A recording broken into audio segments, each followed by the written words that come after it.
doctor Jorge Carlos Toledo Sabri, quien preside el día de hoy el jurado, y el doctor Gerardo Garza Valdés. El dilema a debatir el día de hoy es cuotas de género. Son medidas adecuadas para garantizar la participación política de las mujeres. Está con nosotros el equipo a favor, el equipo 320. Con su orador 1, Noé Arturo Juarico, orador 2, Benjamín Gutiérrez, y como su auxiliar, Ana Lorena Martínez. Tenemos con nosotros el equipo en contra, equipo 300. Con su oradora 1, Lucero Valdivia, orador 2, Gerardo Alberto Centeno. A continuación voy a dar una lectura rápida a las reglas de este debate. Cada equipo cuenta con 15 minutos en total para realizar su exposición. El tiempo será cronometrado en forma regresiva a partir del momento en el cual el moderador ceda el uso de la voz. Se les solicita a los oradores indicar el momento en el cual han concluido su exposición. En ese momento el cronómetro será detenido. Cada equipo podrá usar libremente de su tiempo, pero deberá obligatoriamente dividirlo en 4 segmentos. La extensión de cada uno de los 4 segmentos puede ser decidida libremente por los equipos. Cada uno de los 2 oradores deberá obligatoriamente hacer uso de la voz en 2 ocasiones. El no hacerlo implicará penalizaciones en términos de puntuación. Al terminarse el tiempo, sea cual fuera el turno de que se trate, si el orador continúa hablando, será interrumpido. En los 3 primeros turnos de participación, cada equipo deberá intervenir solo uno de los oradores. Únicamente en el último turno y con el propósito de poder agotar el tiempo, ambos miembros del equipo podrán hacer uso de la palabra, siempre y cuando se haya cumplido la primera regla de 2 participaciones por orador. Una vez cumplido el tiempo que tiene cada equipo para exponer sus argumentos, los miembros del jurado formularán al menos una pregunta a cada orador. Cada equipo contará con hasta 5 minutos para responder a las preguntas que se les formulen, pero no es obligatorio que los usen en su totalidad y no se aplicará penalización alguna por el tiempo que dejen en el reloj. Existen 8 aspectos a calificar, 2 de forma y 6 de fondo. En cada uno de ellos, los jueces otorgarán a cada orador una calificación mínima de 10 y una máxima de 100 puntos. Adicionalmente, los jueces otorgarán una calificación global por equipo, la cual implicará dividir los 100 puntos entre ambos equipos.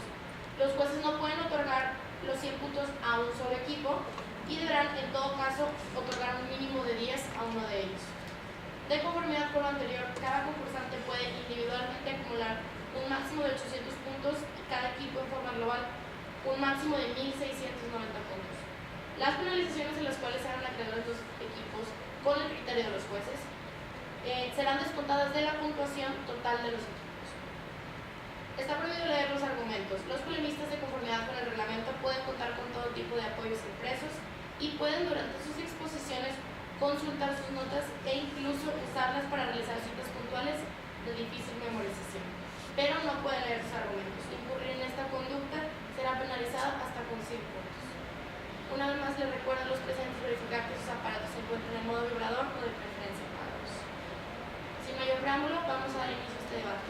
¿Equipo a favor se encuentra listo? Listo. ¿Equipo en contra se encuentra listo? Listo. ¿Jurado se encuentra listo? Para su primera intervención tiene el uso de la voz el equipo a favor. Gracias. Muy buenas tardes, honorable jurado, queridos interlocutores y estimado público.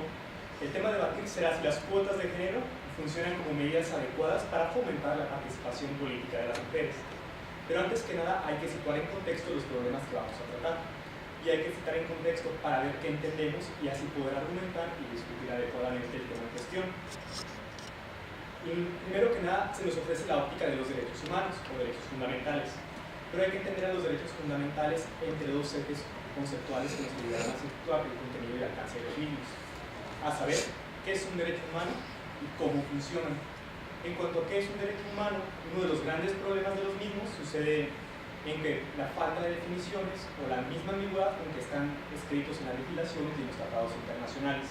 Por lo tanto, podemos proponer una regla de reconocimiento que nos permita decir qué es un derecho humano y qué no lo es. Atendiendo al mismo artículo 1 de la Constitución Política de los Estados Unidos Mexicanos, nos damos cuenta que las normas de los derechos humanos han de interpretarse de acuerdo a los principios de universalidad, interdependencia, progresividad e indivisibilidad. Funcionalmente, ambas aparecen como características de los mismos, toda vez que sirven para determinar el contenido y alcance de cada uno. Ahora bien, podemos de aquí deducir una especie de definición tautológica. Se define por sus características. Un derecho humano es un derecho subjetivo de carácter universal, interdependiente, progresivo e indivisible. Sentado esto, nos preguntamos cómo es que funciona.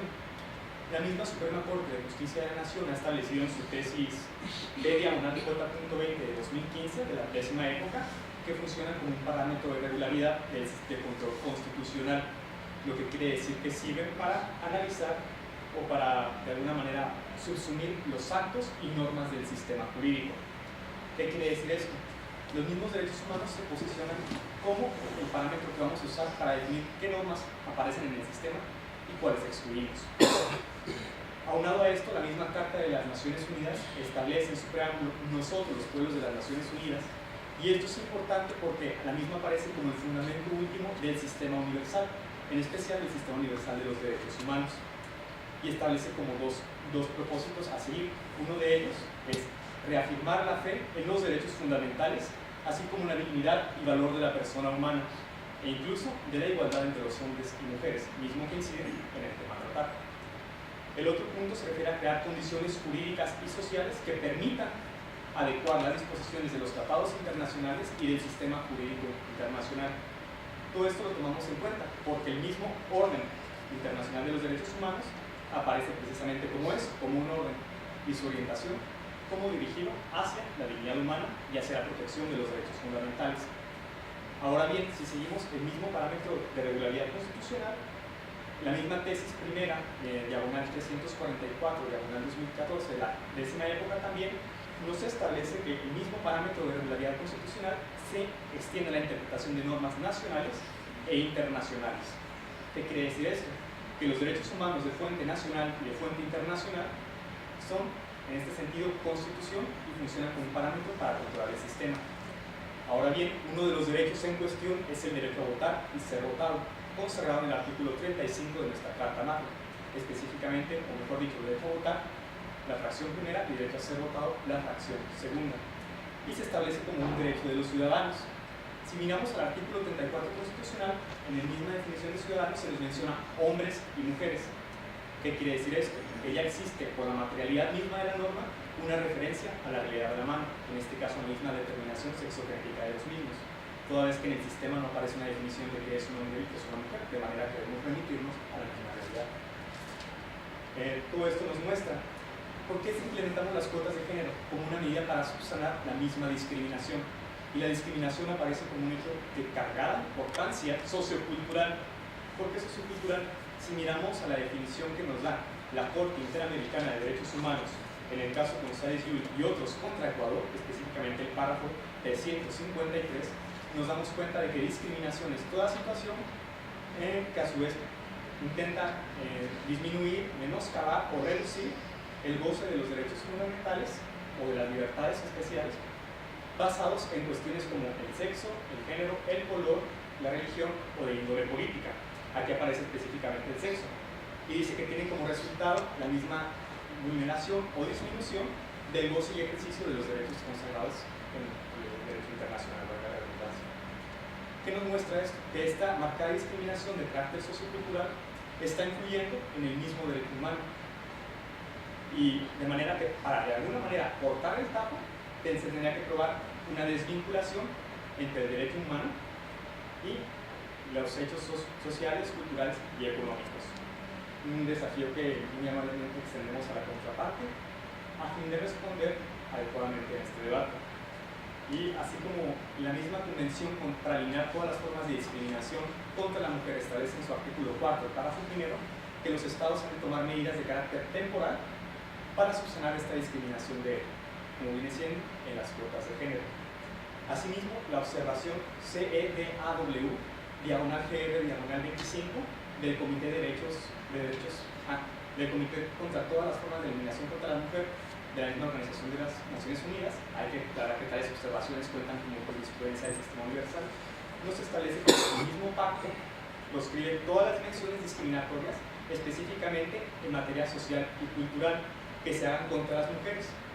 Y dice que, por lo tanto, la aplicación de medidas especiales de carácter temporal, de conformidad con la Convención, es un medio de hacer realidad la igualdad sustantiva o de facto, cosa que estamos tratando, y no una excepción a las normas de discriminación y igualdad. Es cuanto. Cedo el uso de la voz al equipo en control.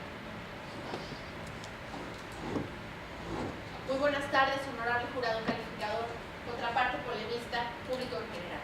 La de La Voz, Lucero del Rosario Valdivia Tello, junto con mi compañero Gerardo Alberto Centeno Alvarado, daremos cuenta de por qué las cuotas de género no son las medidas adecuadas para garantizar la participación política de las mujeres. Y es que para tomar en cuenta que una medida sea adecuada, debe cumplir con el fin para el cual fue creada. Y el fin de la cuota de género era lograr la paridad, cosa que no se está logrando a las cifras que arrojará más adelante mi compañero. No son adecuadas porque además resultan discriminatorias para otros grupos vulnerables, como es el caso de los indígenas. Y además, la representación no es toda la participación política, que así lo define en el caso Yatama contra Nicaragua, la Corte Interamericana de Derechos Humanos, en términos generales, que la participación política es incidir en la sociedad. Además, la contraparte ha propuesto que las cuotas de género disminuyen la discriminación contra la mujer, cosa que no ha sido así, porque una norma formal como es adoptar medidas legislativas como las cuotas de género no nos han garantizado hasta el día de hoy que la mujer reciba el trato igual que el hombre, o que sea fomentada una cultura fuera de la visión androcéntrica que se ha tenido a lo largo de la historia. Además, las cuotas de género favorecen una condición biológica, y cabe mencionar que el género está entre la cabeza y no entre las piernas. Es cuanto por mi intervención. Cedo el uso de la voz al equipo. Muy buenas tardes. Pues quizá extender primero alguna aclaración para la parte, que se indique cuál es el medio que se va a utilizar precisamente para incidir en esa sociedad, cómo podemos incidir en la sociedad, además del trabajo político. Respecto a lo que inició mi compañero estableciendo este vínculo entre las realidades sociales, políticas y culturales que se dan en el derecho humano, cabe resaltar que una vez sentado este vínculo y que para sostener la postura en contra tendríamos que desvirtuar la existencia de tal vínculo, que es el reto que se lanza ante la contraparte, tenemos que analizar si realmente las situaciones de facto en las que nos encontramos son realmente desiguales, de manera que el Estado tenga que intervenir para tratar o menoscabar esa desigualdad. En ese sentido, veamos un poco a los datos que tenemos al día de hoy. En nuestra sociedad es claro que la participación de la mujer se ha visto menoscabada por una situación histórica que se viene dando desde mucho tiempo atrás.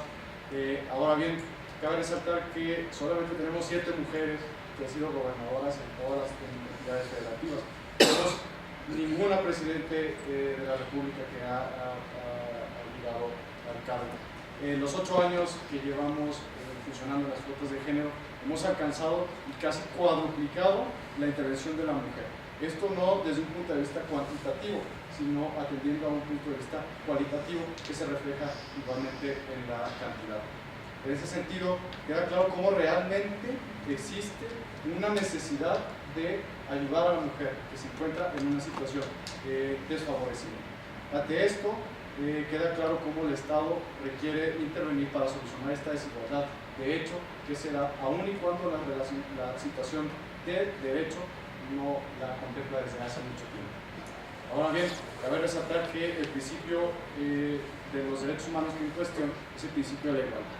En este sentido, tenemos que apelar al principio de igualdad, entenderlo de manera correcta, para después legitimizar la actividad del Estado en una concreción legislativa como es el establecimiento de las cuotas de género. A este respecto, cabe resaltar que lo que establece el Tribunal Alemán en la GE 2.266, en el que establece que los principios de los derechos humanos en el tema de la igualdad deben tomarse desde el punto de vista de la disparidad y de la similitud. En ese sentido, atender a las similitudes que hay entre los puntos desiguales o las diferencias. Pero cuando no se tiene un tercio en comparación sobre el cual vamos a determinar si existe o no tal desigualdad, tenemos que atender a los principios de relevancia. ¿Es relevante la similitud que existe desde el punto de vista de la cualidad? En este caso respondemos que sí, sí lo es.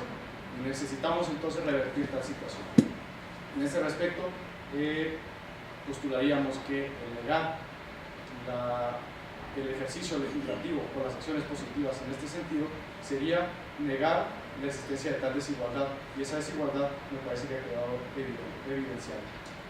Quisiera citar al pie de la letra a Robert Alexy en el respecto de la igualdad, y dice lo siguiente: si no hay razón suficiente para la permisión del trato igual, entonces está ordenado al tratamiento desigual, de manera que la contraparte debería probar que ese trato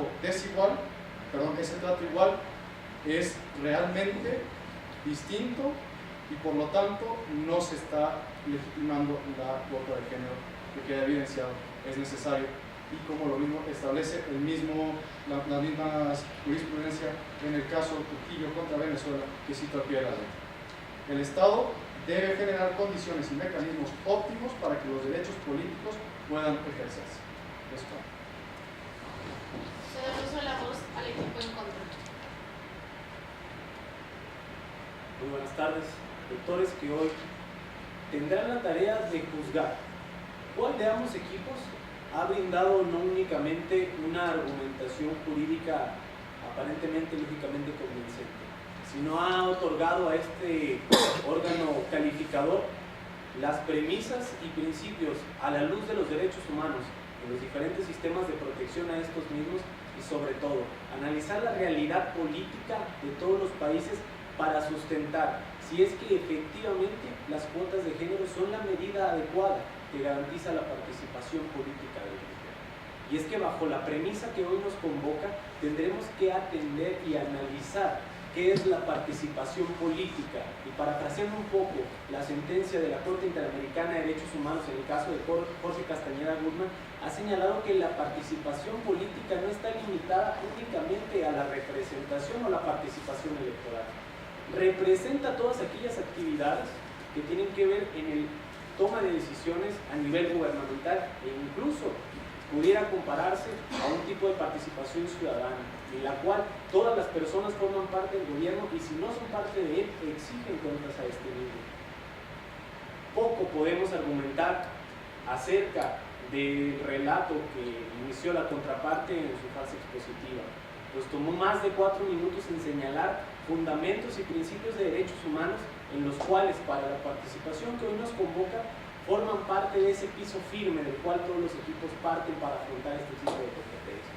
El hecho de dar definiciones y recordar principios o hacer alusiones que nada aportan a soportar la postura a favor, como lo es la reforma del 10 de junio del 2011, lejos está de fortificar argumentos a favor de mantener las cuotas de género.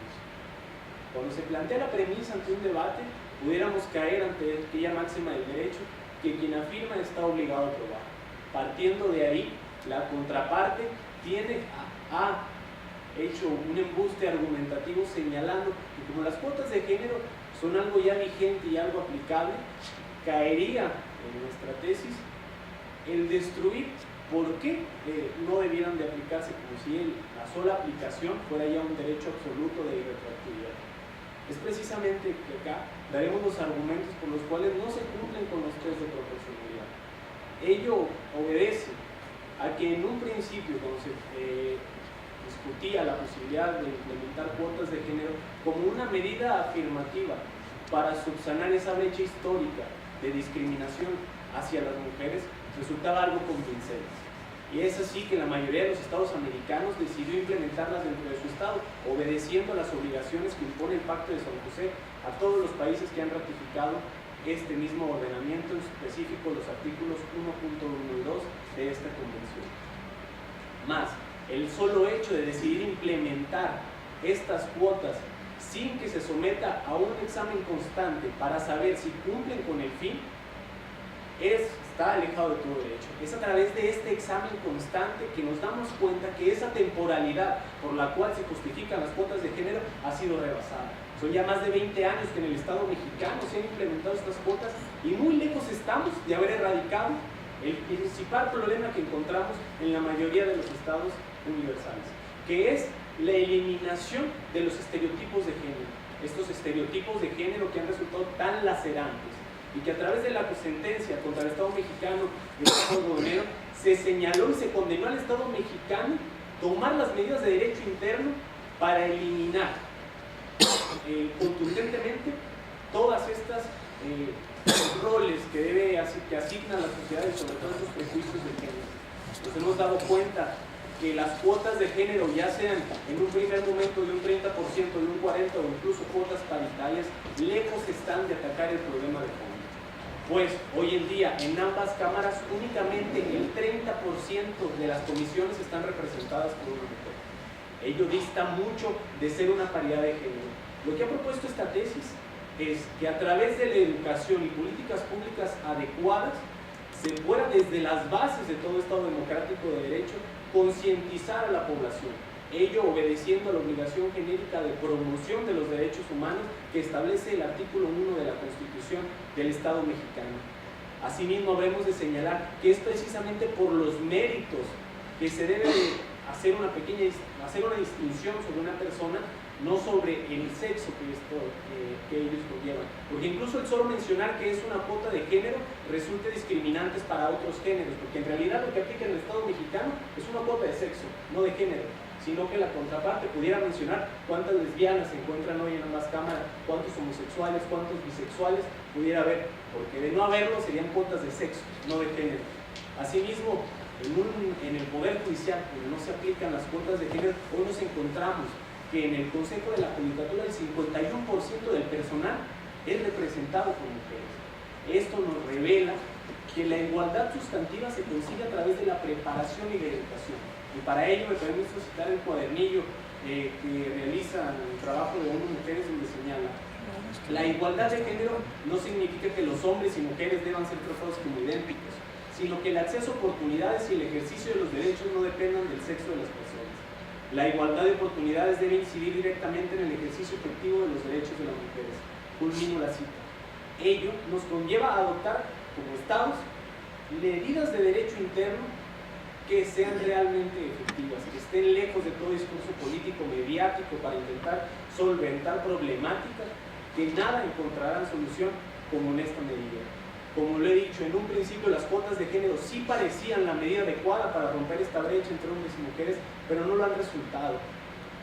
Habida cuenta de las múltiples ocasiones en que los mismos partidos seleccionaban mujeres y las ponían en las listas de distritos perdedores, cosificando y revictimizando a la mujer, porque qué posibilidades pudiera tener una mujer en algunos distritos perdedores.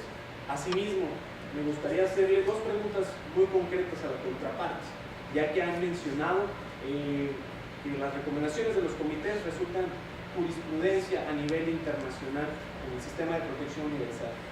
¿Cuáles son las consecuencias de jure de no obedecer las recomendaciones de los comités de la Organización de las Naciones Unidas? Asimismo, ellos han señalado que las cuotas de género en el Estado mexicano están dentro del plazo razonable. A la luz de la jurisprudencia de la Corte Interamericana de Derechos Humanos, ¿cuánto es este plazo razonable? ¿Es cuánto? Para su tercera intervención, cedo el uso de la voz al equipo a favor. Muchas gracias. Antes que nada, acaba de mencionar nuestra querida contraparte, el caso Castañeda-Gutmann, definiendo que ciertamente la participación política no se reduce a la votar y ser votado. Sin embargo, aquí el dilema a debatir en cuestión es si son medidas específicas para fomentar la participación política de las mujeres. Y respondemos que sí, también citando la misma Corte Interamericana en el caso Yatama contra Nicaragua, específicamente el párrafo 197 de la sentencia, donde se afirma que el derecho a votar y ser votado están íntimamente ligados entre sí y que además son expresiones de las dimensiones individual y social de la participación política. Ahora bien, la misma jurisprudencia del mismo caso Yatama y otros contra Nicaragua sostiene que se pueden realizar normas para fomentar la participación de determinados sectores sociales en materia política, en este caso como vienen siendo las mujeres. Habiendo dado respuesta a estos señalamientos, procedemos a anotar dos calificaciones. Una de ellas se reduce inmediatamente género a orientación sexual. Se realiza esta distinción conceptual. Cuando el artículo 1 de la Constitución prohíbe la discriminación, separa por género y por orientación sexual, de manera que es difícil equipararlas, o más bien imposible equipararlas en un mismo concepto. Esta confusión surge por un concepto filosófico de performatividad, que el género se reduce a los mismos roles de género, cosa que es diferente. Por eso hablamos de manera que nos parece un poco más clara de determinación sexogenérica, hombre o mujer, como evidentemente cuadra con la jurisprudencia internacional, así como con los ordenamientos nacionales. Todo esto nos preguntamos cuáles son las consecuencias de iure de no obedecer, en este caso, la misma jurisprudencia internacional. Hay que señalar que, evidentemente, en la Suprema Corte de Justicia de la Nación reconoce como jurisprudencia vinculante en materia internacional aquella que sea más que otorgue una mayor protección a los derechos fundamentales, como en este caso nos parece que se refiere al grupo de las mujeres. Una de las siguientes cosas es de que en materia universal y en materia interamericana, etc., son derechos humanos de fuente internacional, que junto con los de fuente nacional se aplican en el sistema mexicano, por ende son vinculantes. Ahora bien, ¿cuándo es este plazo? Precisamente el que dure, porque el pacto la Convención contra todas las formas de eliminación contra la mujer establece medidas temporales sin dejar un plazo en específico. No se puede afirmar que no sirvan las cuotas de género. En 8 años de cuotas de género subió la representación en las cámaras de Congreso de la Unión de un 11 a un 35%, se ha cuadruplicado, de manera que es evidente que sí funciona, habiendo mencionado además que evidentemente existe una vinculación entre discriminaciones sociales y culturales con los mismos resultados sociológicos. Ahora bien, cabe mencionar como un colorario del mismo que el mismo artículo 3º constitucional nos da una determinada definición de democracia. Nos dice que el criterio de la educación será democrático, entendiendo por democracia no solo el acceso a puestos políticos. Y aquí entra precisamente la determinación de la discriminación cultural, porque dice, sino una forma de vida que fomente la participación y el crecimiento social, cultural y económico del pueblo. Gracias. Cedo el uso de la voz al equipo en contra. La premisa que nos atañe, más allá de dar definiciones, es que las cuotas de género no son las medidas adecuadas para garantizar la participación política de las mujeres. Es por esto que esta tesis, además de señalar que no son adecuadas, propone que la educación es la base fundamental para crear un cambio de cultura, y esta cultura que siempre ha estado dominada por los valores que se le atribuyen o las características que se les atribuyen a los hombres deben cambiar desde la raíz. Además, con la implementación de políticas electorales y públicas de que sean de constante aplicación, se va a garantizar una formación, una capacitación tanto a hombres como a mujeres, porque las cuotas de género están demeritando los logros que puedan tener las mujeres por sus méritos propios, ya que se les atribuye ese lugar en los escaños por el solo hecho de ser mujeres. Además, las cuotas de género vulneran los derechos de los partidos políticos, como el derecho a la libre determinación de las postulaciones de los candidatos. Es por esto y por todas las razones antes expuestas en esta tesis que las cuotas de género no son las medidas adecuadas, ya que vulneran otros derechos, no han dado resultados efectivos en el tiempo que ya es de por sí bastante largo. Recuerdo que esta es la última y cuarta intervención. Aquí ambos oradores pueden hacer uso de la voz, siempre y cuando se haya cumplido la regla de 2 intervenciones por orador.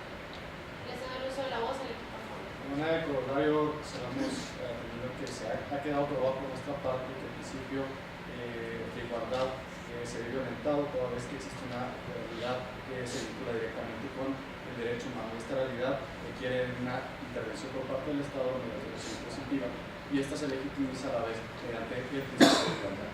Ahora bien, nuestra contraparte no ha indicado aún cómo se incide realmente en la sociedad, tampoco han probado la desvinculación social para la cual pueden sostener su postura, y también aclarar que no hablamos de otras medidas, que puede haber muchas. Hablamos de si esta medida es adecuada y esta medida ha probado que sí es adecuada. Por último, está el principio de intervención arbitraria. El principio de intervención arbitraria habla de la inadecuación entre supuestos y realidad de las cuotas de género. Negar las cuotas de género es caer en esta intervención. Cedo el uso de la voz al equipo.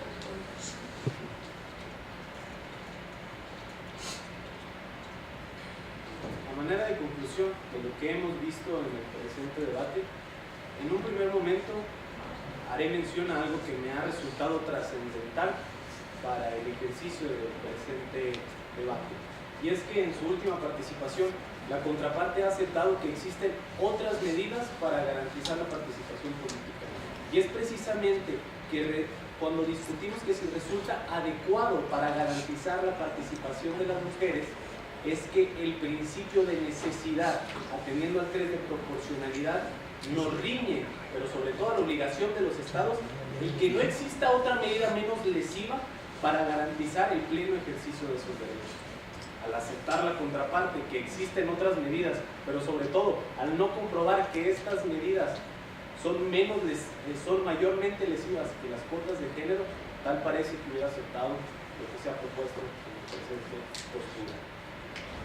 Lo habrán aceptado quizá también como lo hicieron al señalar que estaban de acuerdo con la tesis y sobre todo con la definición que se dio sobre participación, y que esta participación no únicamente se refería a la cuestión electoral, es decir, a la cuestión cuantitativa, sino que una participación iba más allá de lo cuantitativo, sino también a lo cualitativo, en la manera en que ellas se desempeñan dentro de las cámaras. Pero sobre todo si las cuotas de género, pensando tal vez, porque hicieron mención sobre gobernaturas, sobre alcaldías, el cómo pudieran ser aplicadas, hemos demostrado que con el ejemplo del Consejo de la Judicatura Federal es a través de la preparación como se puede llegar a una igualdad en el sentido más amplio de la palabra. Asimismo, ellos han aceptado que existe una controversia e incluso pudiéramos caer en una definición literal al llamar las cuotas de género. Él ha mencionado la contraparte que esto cuadra con la jurisprudencia de la Corte Interamericana, pero se ha limitado a señalar solo eso, que cuadra en la jurisprudencia de la Corte Interamericana, pero no ha señalado cuáles son dichas resoluciones del órgano máximo. Cuando se cuestionó sobre la temporalidad de estas cuotas de género, mencionaron textualmente el que dure. Cuestión preocupante, porque toda intervención de Estado tiene que obedecer a parámetros internacionales como el desarrollado a través de la Corte Interamericana de Derechos Humanos. Como mencionamos en un primer principio, parecían las cuotas de género la medida idónea para garantizar esta participación política de la mujer. Pero viendo la problemática que hoy existe, han sido ya 2 países quienes las han declarado inconstitucionales después de en un primer momento haber aplicado esta medida. Tal es el caso del Estado colombiano y del Estado venezolano, que respectivamente las declararon inconstitucionales en el año 2001 y 2000. Ello nos lleva a entender que el problema de estereotipo de género en detrimento de la participación de las mujeres conlleva más allá de medidas mediáticas para resolver este problema. También la contraparte durante el presente debate, ningún argumento tuvo en contra de que estos estereotipos de género son los que hoy en día siguen privando a la posibilidad de que las mujeres electas a través de cuotas de género puedan participar dirigiendo comisiones dentro de las cámaras. Hoy en día, después de 20 años de implementar las cuotas de género, solo 30% ocupan la dirección de las cámaras. Sin duda alguna, esta es una problemática muy enraizada dentro de todos los estados americanos, y que también habrá que señalar que en relación a la respuesta sobre la observancia de las recomendaciones de los comités, lejos están estos de considerarse como jurisprudencias, ya que efectivamente son recomendaciones hacia los estados. Es por todo lo anteriormente vertido, pero sobre todo con la premisa de que un Estado está obligado a velar por el respeto irrestricto de los derechos para toda la sociedad, que creemos que las cuotas de género no son la medida para garantizar la participación política de las mujeres. Un libro, una pluma, un niño y un maestro pueden cambiar el mundo. Gracias. Habiéndose agotado esta primera fase del debate, seguiremos con la segunda, la cual implica formular una pregunta a cada uno de los oradores de los equipos, y comenzaremos con las preguntas hacia el equipo, por favor.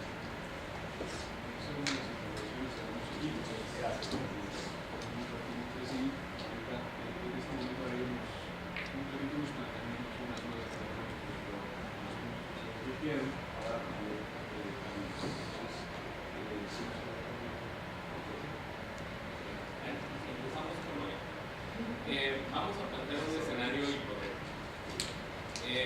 Vamos a suponer que en México se funda un partido feminista de esos grupos. que les gusta que solo haya mujeres en su lista de candidatas plurinominales y obviamente en postular a puras candidatas en cada uno de los 300 distritos uninominales en el país. Pero ahora, digamos, este postulado básico del partido feminista, que es empoderar a las mujeres, se ve en peligro porque la legislación vigente de cuotas las obliga a meter a hombres en su lista de diputados plurinominales y a postular a la mitad de los candidatos a los distritos uninominales hombres. Digamos, no tendría como este contrasentido el que la lucha de estas mujeres desde su óptica se vea como frenada por esta legislación que se encuentra vigente. De hecho, es una pregunta que plantea un punto muy interesante porque pocas veces es visto contar a eso. Efectivamente, sí podría uno plantearse el problema de la misma determinación ideológica de los principios del partido, que en este caso intenta representar, y en otro caso cabría preguntarse si realmente este mismo deseo del partido de postular puras mujeres corresponde, no está realmente imitando a los partidos que quieren postular de los varones, una especie de discriminación por reflejo. Al respecto se podría mencionar que el mismo hecho de tratar en este caso de querer postular todas las mujeres, excluyendo específicamente hombres, no solo está instanciando una situación de discriminación, sino que violenta además el principio de universalidad de los derechos humanos, toda vez que por medio de su propia acción intenta que accedan a los puestos de representación política un grupo específico, en este caso las mujeres. Ahora bien, la misma Corte, en el mismo caso, en el TAINEC y otros contra Guatemala, en el párrafo 115, señalaba un entendimiento específico de la participación política. Dice que puede ser por mandato y por designación. Ahora bien, el derecho de la colectividad a ser representado implica que, incide directamente por las mismas condiciones de acceso a la igualdad. Este partido solo estaría tratando de generar condiciones para las mujeres y no estaría poniendo también la misma igualdad por los varones. Y inciden en aquellos que entran por elección popular o por nombramientos y designaciones, como se ve, tratan de abarcar ambos aspectos. La cuestión de las cuotas de género no es si es la única medida, es simplemente si es efectiva, como evidentemente hemos venido demostrando por medio de razonamientos lógicos, jurídicos, sociológicos, y esta misma hipótesis que plantea no tendría por qué ser la excepción. ¿Sí? ¿Les parece?